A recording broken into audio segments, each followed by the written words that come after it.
Բարև ձեզ, սիրելի հայրենակիցներ, հարգելի գործընկերներ։ Իսկապես կարող եմ մեկ հանգամանք ընդգծել, քանի որ բացահայտվել է նաև, որ պետք է իմ թեկնածությունը որպես ազգային ժողովի նախագահի տեղակալի ևս քննարկվի, վստահաբար ներկա կլինեմ բոլոր ելույթների ընթացքում, դրանք ինձ լինեն դուրեկան, լինեն տհաճ, քավլիցի։ Ինչի համար եմ դա ասում, ոչ թե որպես սուբյեկտիվ պատկերացում,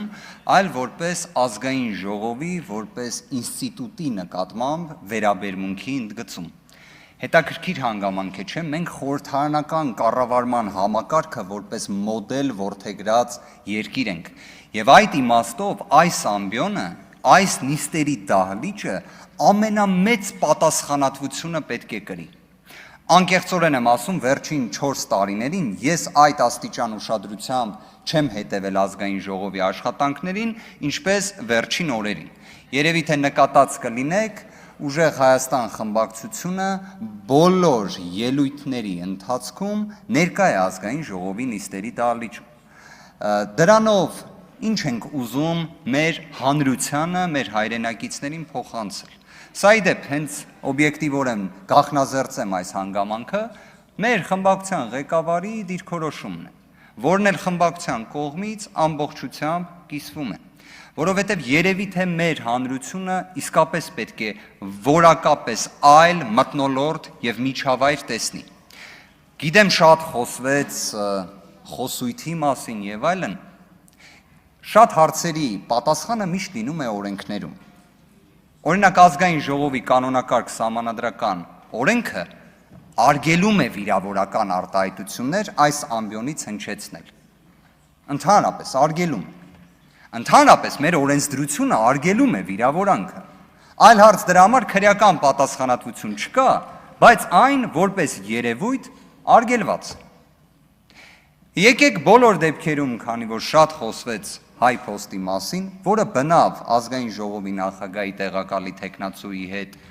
դասական իմաստով այս ընտրության առնչություն չունի, բայց հանրային դիսկուրսում գտնվող հարց է։ Եկեք հարցը այսպես ձևակերպենք.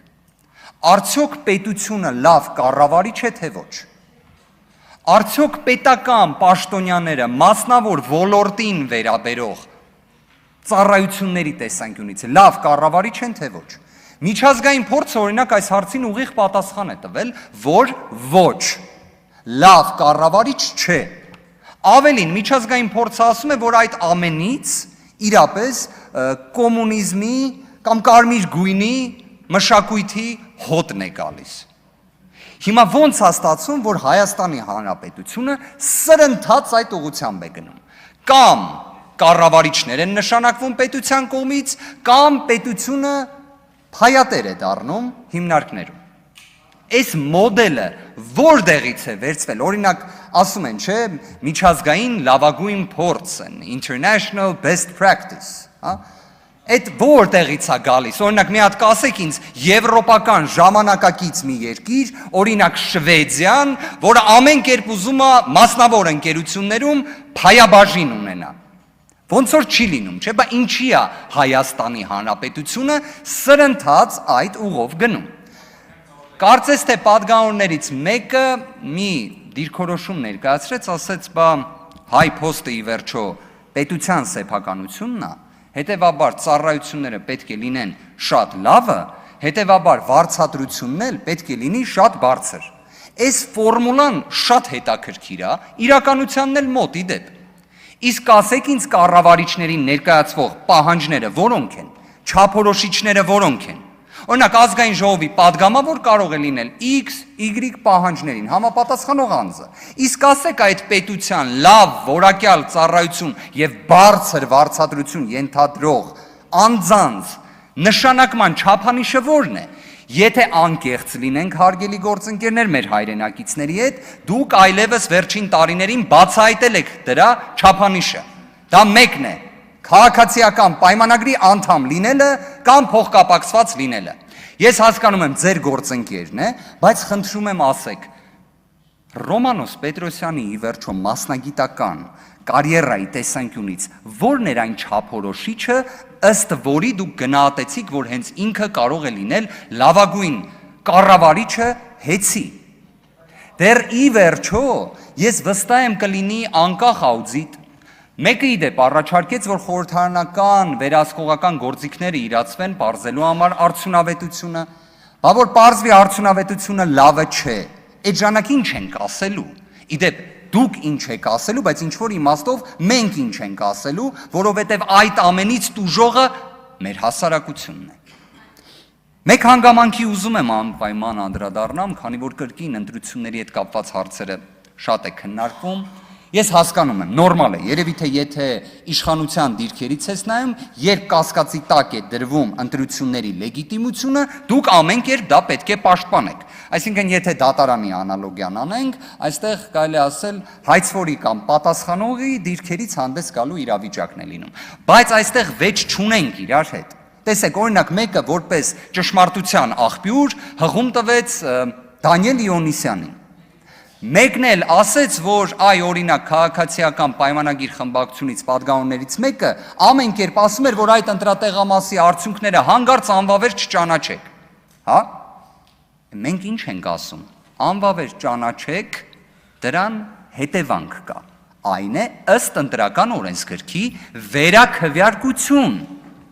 բայց օրենսգրքի պահանջը չկատարվեց, գիտեք ինչի չկատարվեց, որովհետև նախկինում քաղաքացիական պայմանագիր կուսակցության հիմնադիր անդամ պարոն Վահագն Հովակիմյանը գտավ, որ դա պետք է չանել։ Իդեպ օրենսգրքով սևը սպիտակի գրված, վարչական դատարանի օրինական ուժի մեջ մտած վճռով գրված, այդ ամենը պարոն Վահագն Հովակիմյանը գտավ, որ պետք է չարվի։ Նայեք, անվավեր չէր ճանաչվում, ստեղ կար եւս մեկ խմբակցություն։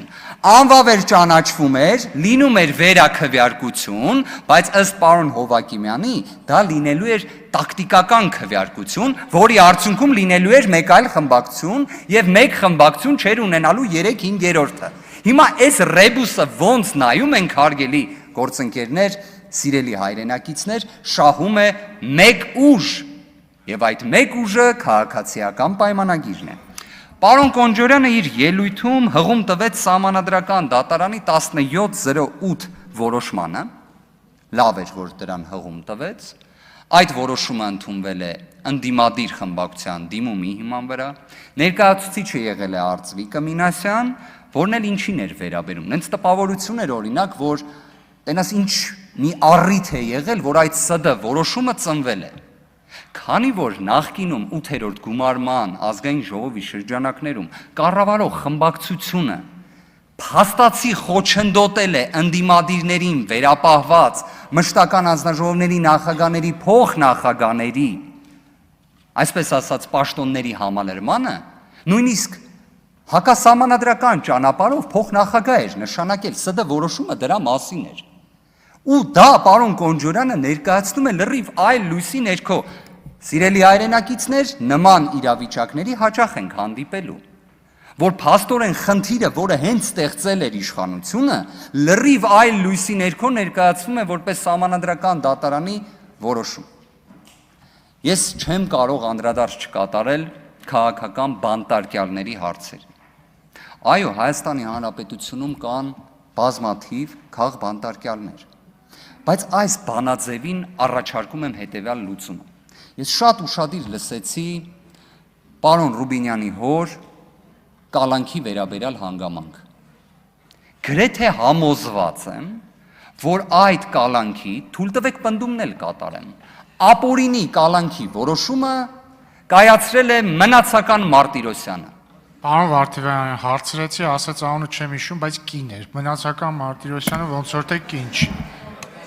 Իդեպ, պարոն Ռուբինյան, ես եկեք ամեն դեպքում իմ վարկածը շարունակեմ, քանի որ այստեղ նստած է պարոն Միքայելյանը, ում վերաբերյալ հաստատ մնացական Մարտիրոսյանը որոշում է կայացրել, վճիռել է կայացրել, որն էլ ի վերջո համարվել է իրավունքի խախտում, դա էլ արձանագրենք։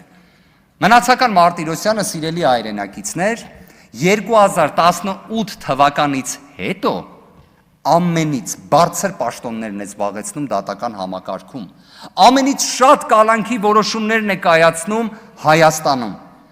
եւ դուք դրա հետ համերաշխ եք։ Պարոն Ռուբինյան, այստեղ ոչ թե ուզում եմ որևէ կերպ անձնավորեմ, բայց բանաձևը 30 վայրկյանում ընդգծեմ։ Երբ անձը ունենում է հանրային հեղինակություն, իսկ ձեր հայրը զբաղեցրել է ազգային ժողովի նախագահի տեղակալի պաշտոնը, նախկինում երբևէ արատավորված չի եղել։